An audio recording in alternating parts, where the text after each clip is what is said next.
భరితం నరుడి జీవితం అద్దపునీడ అంటే అందరికీ తెలుసు. అద్దాన్ని ఎండలో పెట్టి గోడవైపు చూపిస్తే గోడ మీద రకరకాల బొమ్మలు కనిపిస్తాయి, కదులుతాయి. అద్దం తీసి చూస్తే గోడ మీద ఏమీ ఉండదు. అంతా భ్రాంతి. మానవ జీవితము అంతే. అంతా మాయ. జగన్నాటక సూత్రధారి క్రీడలో జీవులన్నీ పావులే. మనిషి కాలంతో పాటు ఎదుగుతాడు. ఆస్తులు సంపాదిస్తాడు. తనకంటూ నివాసం ఏర్పరచుకుని అది తన శాశ్వత నివాసమని పేర్కొంటాడు.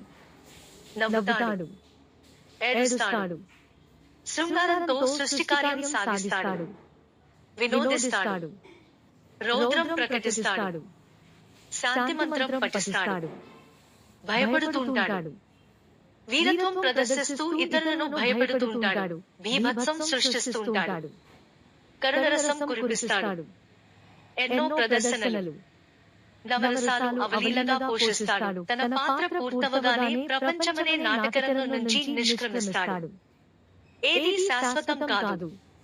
అంతా అశాశ్వతం అని గ్రహించేలోపు జరగాల్సిన తతంగం జరిగిపోతుంది.